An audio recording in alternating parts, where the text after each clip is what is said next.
America में बढ़ा corona से तबाही का खतरा। छोटे शहरों और गांवों में भी पहुंचा कोरोना।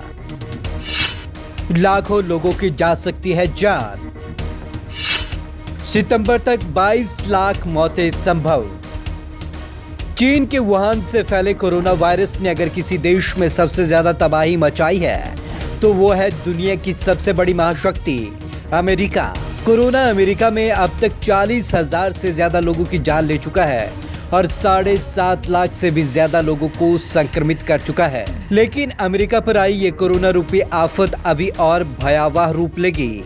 विशेषज्ञों का कहना है कि ये तो केवल ट्रेलर है, पूरी पिक्चर तो अभी बाकी है। अमेरिका में तबाही का तांडव।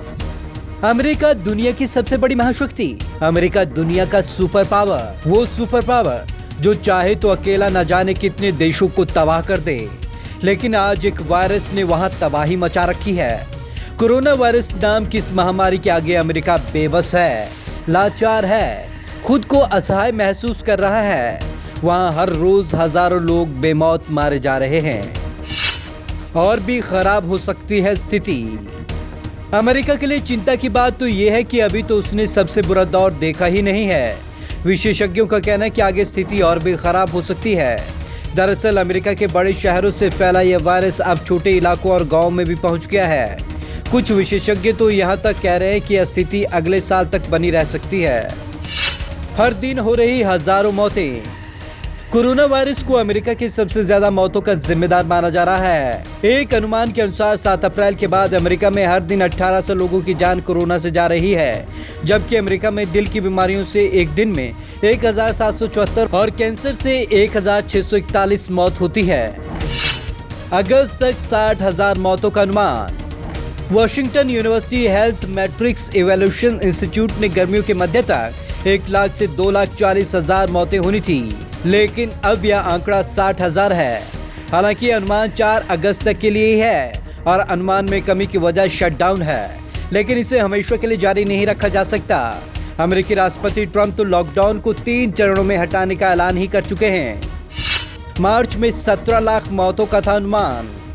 अमेरिका के बीमारी नियंत्रण और रोकथाम सेंटर यानी कि CDC ने मार्च में कई विशेषज्ञों से संपर्क किया था। इसके बाद अनुमान लगाया गया था कि कोरोना वायरस 48 से 65% अमेरिकियों को संक्रमित करेगा और अगर मृत्यु दर 1% कम रखी जाए तो भी कम से कम 17 लाख मौतें हो सकती हैं।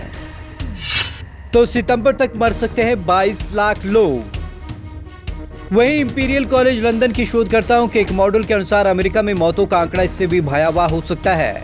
शोधकर्ताओं का कहना है कि सितंबर तक 22 लाख के करीब मौतें हो सकती है। यह दूसरे विश्व युद्ध में मारे गए अमेरिकियों का करीब 5.5 गुना है। दूसरे विश्व युद्ध में 4,20,000 अमेरिकी मारे गए थे। वैक्सीन के बिना बढ़ेगी मृतकों की संख्या। Washington university health matrix evaluation institute के अनुसार प्रभावी वैक्सीन के बिना इस महामारी को कंट्रोल करना मुश्किल है। अगर वैक्सीन नहीं आई तो वायरस साल भर घूमता रहेगा और मौतों का आंकड़ा बढ़ता ही जाएगा। व्हाइट हाउस के देश को दोबारा खोलने के प्लान से मौत का आंकड़ा फिर बढ़ेगा, फिर चाहे कितनी ही एहतियात से इसे लागू किया जाए। करने होंगे ये उपाय। न्यूयॉर्क टाइम ने स्वास्थ्य और संक्रामक बीमारियों के कई विशेषज्ञों से बात की। ज्यादातर विशेषज्ञों की राय है कि स्थिति को बेहतर बनाने के लिए सावधानी से कारोबार शुरू करना होगा। बड़े पैमाने पर टेस्टिंग, कारगर इलाज, स्वास्थ्य के लिए पर्याप्त संसाधन मुहैया कराने और प्रभावी वैक्सीन बनाने जैसे उपाय करने होंगे। फिर भी अगले साल तक इस बीमारी के बने रहने की आशंका से इनकार नहीं किया जा सकता। वायरस को हल्के में लेना बड़ी भूल। वेंडरबिल्ट यूनिवर्सिटी मेडिकल कॉलेज के प्रोफेसर डॉक्टर विलियम स्काफनर कहते हैं कि तमाम नकारात्मक बातों के बाद भी उन्हें उम्मीद है कि यह वायरस गर्मियों में कुछ कम हो जाएगा और जब वैक्सीन एक फौज की तरह आएगी तो यह समाप्त हो जाएगा, लेकिन तब तक इस दर्द से बचने का कोई उपाय नहीं है। व्यवहार पर भी निर्भर करता है वायरस का अंत।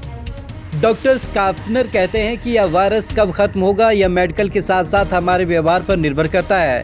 अगर हम खुद को और करीबियों से बचा पाए तो हम ज्यादा लोग जिंदा बचेंगे, लेकिन अगर हमने इस वायरस को हल्के में लिया तो यह हमें खोज लेगा। वैक्सीन में अभी लगेगा वक्त। ये तो तय है कि जब तक इस महामारी से लड़ने के लिए कोई कारगर वैक्सीन नहीं बनती तब तक इसका पूरी तरीके से खात्मा होना मुश्किल है। लेकिन वैक्सीन जल्द आने के प्रति भी विशेषज्ञ पूरी तरीके से आश्वस्त नहीं है। राष्ट्रपति ट्रंप के वैज्ञानिक सलाहकार और संक्रामक बीमारियों के विशेषज्ञ डॉक्टर एंथोनी फॉसी का कहना है कि वैक्सीन बनने में कम से कम 12 से 18 महीने तो लग ही जाएंगे। वैक्सीन के बजाय इलाज पर जोर। विशेषज्ञ वैक्सीन से ज्यादा इलाज के लिए आशावादी हैं। उन्हें लगता है कि कॉन्वालेसेंट सीरम काम कर जाएगा। इस प्रक्रिया के मुताबिक पुराने समय में बीमारी से उबर चुके लोगों का खून लिया जाता है, निकाले गए खून से एंटीबॉडीज छोड़कर सब हटा दिया जाता है और बाद में इंजेक्शन के जरिए मरीज को दिया जाता है। इससे उससे भी रोग प्रतिरोधक क्षमता बढ़ जाती है। Bureau report, Punjab Kesari TV, Chandigarh.